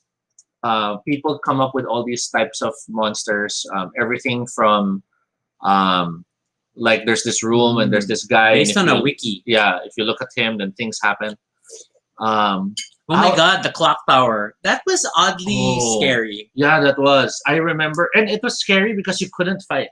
You could only run and hide. And then the animation was like that very slow-moving Scissor Man. Which its later incarnation in terms of gameplay is Outlast. So Andre shares Outlast, wherein you're in a mental hospital and you have to hide and stuff. And I have trouble playing it. I love horror, but I have trouble playing it. There'll be a trouble with medical stuff. To some degree. Yes. Silent Hill 2 is still depressing. That's true. Silent Hill 2, after all, was one of the best Silent Hills when it comes to the story. Whereas 1 was one of the best when it comes to the feel of horror. Creepypastas, of course. What else? I'll have to add Siren. I don't know if many of you encountered Siren. That's a PlayStation 1 game wherein people are affected by this zombie-like thing. A siren plays, and that's pretty much the start of the game. You play through different characters and a timeline to understand the story. But the main trick in the game is that with your controller, you could close your eyes and, search the frequencies of the sight of the zombies. So if, let's say, you had to cross this alleyway, but there's a zombie keeping watch, by flicking the controls, you then see through the eyes of the zombie, so you know when to walk and when to stay hiding. And that was such an amazing idea. Okay, our view count is dropping, so I guess the Rogue Mod lives people have left. So thanks for dropping by.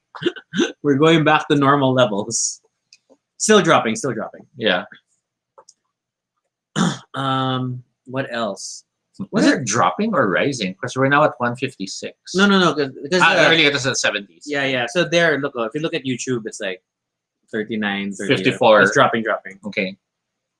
And then of course I have no shame. I'm drinking my soup. Yeah, of course, other than video games, there are the board games. I know a lot of people like Betrayal in the House on the Hill as one of the horror games they really prefer. I have pros and cons for that experience, and that's simply because I'm a Because we play tabletop role playing games. so with I'm horror a themes. snub for board games that take too long. That the buy-in is because it has a story. That's why it takes too long. Then I'd rather play a role-playing game. Mm-hmm. I think the way the powerless got to fight back, as well as the jump scares, got me. Yeah, I get that. And to be honest, there are a lot of really bitmappy, 8-bit looking horror games that are made by indie creators that are out there that are worth looking into. Oh, you know what? Despite my disdain for horror, I super got into watching videos about Five Nights at Freddy's. Not the playthroughs, but the lore videos and them trying to explain the story behind the game. And so I kept watching. But then I can't stand a lot of the playthrough videos because it's just a bunch of people screaming really loud. I can't handle that game. I struggle with it. And I know I tried to get into the other utilization of that game engine.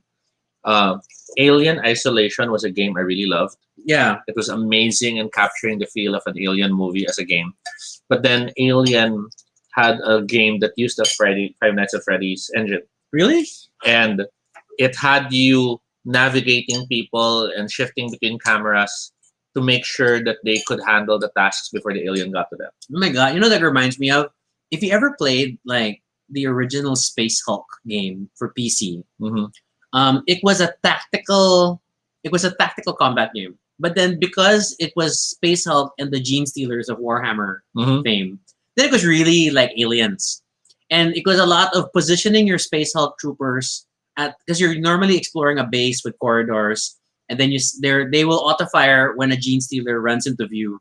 But then you'd have to move as a unit and protect the corridor so that you don't get overwhelmed.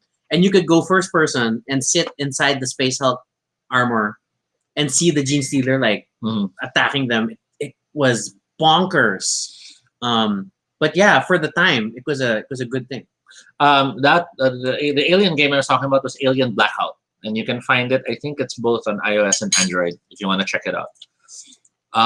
Castle loves much watching streams of FNAF. He can't play it. Yeah, that's true.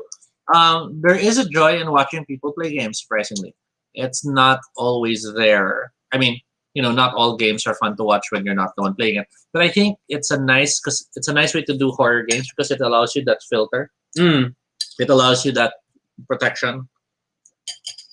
We're eating. It's good soup.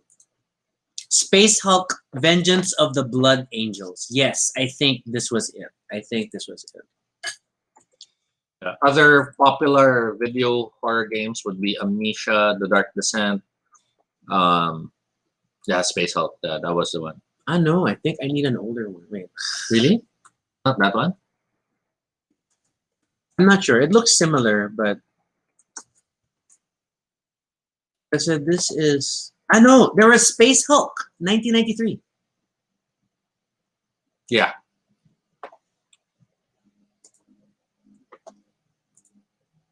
Yeah, it's a small image. Never mind. But see, this was it. This was this was your view, and it was, oh my god, it scared the heck out of me. Tinola ulam nila. Yes, Yes. we are having tinola. So yeah, there was. Oh, we're back to 13. The bots have left. The bots have left, so we're down to 11 on YouTube and 2 on but Facebook. that tells you we attracted bots. This horde that dropped by and inflated our view count for some unknown reason. That is our third duck. Okay, good night. No, I don't know. Who's still here? Say hi if you're still here. Yeah, the counts are still huge, surprisingly. I mean, yeah, it's a good audience for a stream. Then I guess let's just wrap it up in the sense of role playing games. Of course, one of the favorites when it comes to horror role playing games is Cult. If you like Silent Hill, then Cult would be a game you should check out. Alien does have its own role playing game now, which has an amazing stress mechanic. That's true. It's good stuff. It has that nice paced way of tracking stress and how that stress can affect critical rolls and the like when the aliens attack. There's of course Lacuna, The Birth of Mystery and The Girl from Blue City, which That never felt horror to me. it wasn't horror, but the fact But that it was very in your head. and the fact that you used the heart rate mechanic as your main mechanic in the game was a nice way that it built tension. Mitch asking, what's the RPG you played? The one where I had the pala. I think that was Shawan That was Shawarma Chen. It's a game by John Wick wherein you play children who wake up in a weird, strange town and you are being stalked by a grinning man with a meat hook. Yeah, and then from an RPG perspective, you were literally children. So it's like you don't have special powers, you don't have special skills. You are children, and all you can do are children things, which is most likely run away and hide. So scary stuff. And then we have what else? What else were good horror things that we have experienced or we have played? Well, I mean, playing through the Giovanni saga of Vampire, that harrowing is intense. That is some major scary stuff. And but I think it's a really good good campaign. It really gets you in that mindset of what's going on. I was a little resistant to it initially because I wasn't super into the feeling of reading out of a book for preset scenarios. But then in hindsight now, I better appreciate it. Wraith, of course, has awesome offerings that allow you to explore horror in such a great way. With of course the knowledge of staying safe with your players. What else? I'm trying to think of what others. Because there's a lot of horror themed in terms of trappings, but then just because they have monsters, but they're not scary. Yeah, games. Vampire, for example, for me isn't really a horror game. That's true. It has horrific elements. Yes. But it isn't really a horror game. And then I can't ignore Changeling as having really awesome horror moments if you explore it in that direction. That's true. But it's not written as a horror game. Call of Cthulhu, I know, is quite popular with a lot. And it always is a weird horror game for me, only because to truly appreciate the game, you have to be a fan of Lovecraftian horror. But then if you're a fan of Lovecraftian horror, then it feels less horrific because you sort of know what's happening. There are familiar elements. So it's that weird, ironic state of, is this horror or not for me? I think it's a nice game with horror elements, but I sometimes wonder how much of it is really horror. And let's unpack that a bit, because I guess, but what makes a game a horror game? Because there is the not knowing, there is the that uncertainty, so that therefore the player shares the anxiety, worries of the character. Is that maybe? To some extent. I mean, because most games, you already know what you're expecting. But I think it's like horror movies. You don't really go there because you want to be terrified, but you go there because you want to experience feeling terrified, but you know it's still a safe place to feel terrified. Nobody goes to a horror movie wanting to be, struck too much emotionally by what they're observing. They know it's still something that they can tune out of or log away from. And I think that's what role-playing games that are horror for me also offer. So given that, are there any other examples that come to mind? I mean, because I think there are a lot of games that could be played as horror, but then aren't necessarily horror by design. And then, especially, I mean, because you'll have a lot of people that don't embrace the genre also. Like, they say you want to play a scary game, but then you're joking the whole time because it's a classic defense mechanism against being scared. Yeah. So then it ruins the atmosphere and it gets in the way of things. So and I thought of another game. Don't Rest Your Head, which was that game wherein you shouldn't sleep because there were things that were running after you, and by not sleeping and being insomniac, you had powers. That was a nice surreal horror feel. But yeah, so I guess that covers the gamut. Tabletop games, there aren't that many that actually successfully capture horror. I mean, Aliens does have that feel because there is that feeling of dread and you're dying. But as a whole, especially with a lot of like movie based, TV show based games, it's easier to divorce yourself from it because then you recognize the elements of the franchise that are there, and then it helps you get out of it. You know, I mean, like, you know that it's a science fiction thing. There's going to be maybe the need to blow up the ship. Yeah, but I guess for me, it's like it's the difference between, let's say, in Betrayal. Sometimes you're not sure what to be afraid of, so you're just afraid of anything. But in Alien, for example, you know there are face huggers. Yeah. And will this be the face hugger? And that fear of, I don't want to open it.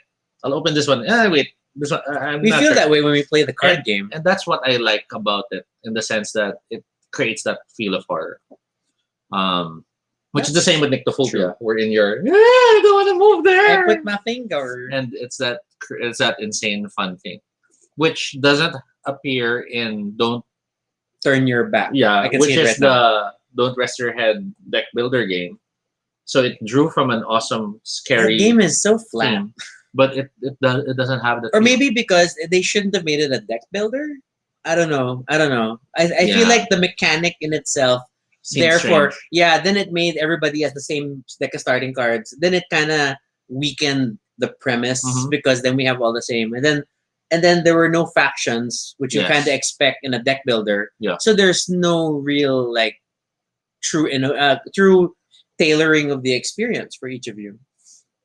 And I guess to wrap up, keep saying we're gonna wrap up. We'll wrap. It depends on how many people are on stream, but yeah. Well, there still are people, but I think we should wrap up. We've hit our third duck, and we do try to limit the length of our episodes. Yeah, I mean, when it's a movie, it's a bit too much. To wrap up, it is a Saturday, and having spent pretty much an hour and a half talking about all these things, sorry, I was surprised by Mitch's statement. What is the RPG we played? The one I explained, Shaolin Master. Okay, we read that. That is the one I have. Pala up. Sorry, I misread Pala as Pala. Yeah. Okay. Sorry, I misunderstood. Apale. Yeah. So I hope everyone enjoyed these little hangout episodes wherein we freely just talk about whatever and what they brought up. Yeah, we went with your conversation flow, but then I get to check off from the list a lot of the horror movie requests because I think we ended up talking about a lot of that today, which is fine. Do the people online have any other questions for us that you want to tackle now before we go? Oh, I have a question for you. No! Theater. What? Scariest theater or production? I don't think I've ever been truly scared by a theater production. At least with the things I've watched, because it helps, again, divorce me from too much fear. Because there have been some productions that did try to be more scary. Yeah. There was the Carrie one, for example, that really tried to push the scary factor. It did not. It did not get scary. And then there's just campy things like Repo the Genetic Opera, which I love. I love because, grave robber. Or how about that other one that tackled suicide? It wasn't scary for me.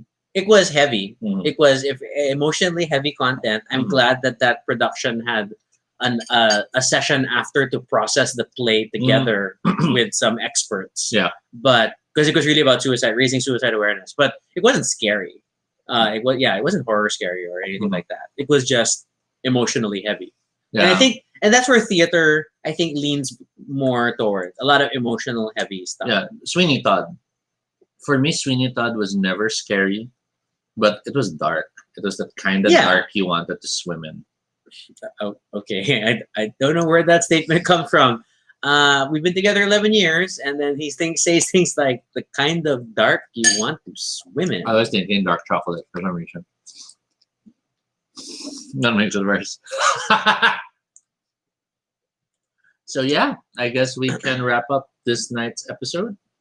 Yeah, I guess. But what we're gonna do is we're gonna turn on a Facebook Room. Facebook Messenger room. It's not the most reliable thing, I know, but it's easier for people to join in. If you'd like to continue to just hanging out with us tonight, Shoot us a message. yeah, shoot us, let us know. I mean, it's not gonna be if we're already friends on Facebook, then it's easy to join. It's not gonna be a locked room. We're still planning to just play board games. Yeah. And the nice thing about the room is you get to talk. I mean, we can actually have conversations. Yeah, we don't have to rely on our poor eyesight to read comments as they come in. Yeah, we're gonna get a room, guys. But we have to close this episode just so that it's a closed episode and other viewers who see it can see what it's like. Plus, I want to get another bowl of soup. So I'm outside my eating window, but I gotta eat. Sorry. it's been a lot of fun, and we hope you will join us again next time. If you have questions or suggestions for future episodes, feel free to fill out the Google form at bit.ly Baduy Pride Ideas. This is an amalgamation of suggestions like I know that people were asking for a pre-Halloween episode, your favorite horror movies, which was Eric, who doesn't really watch our streams. Horror stories, which was suggested by David, or things like that. So I think this is this episode covers a lot of that, and we thank you for your contributions. And always feel free to give more suggestions. You can follow us on Twitter, all Toby No Shade, and I'm RG Sunico. You can also check out our blog, that's baduypride.com. Sorry, I just saw myself eating soup and that was terrible. You can see previous episodes and see more things about us. Yep. And then, of course, feel free to continue the random conversation in the comments below. Who were those hundreds of viewers who dropped by? What is their purpose? Are they still with you and you're just not aware of them? Because having gone here, you've now exited the monitors and are secretly standing behind you. Yes. Should we have more puppets? So things like that. And then, of course, be sure to subscribe for notifications, whether on Facebook or YouTube, so you don't miss our next live stream. Once again, I'm Rocky. And I'm Toby. And this is Baduy Pride. Thanks for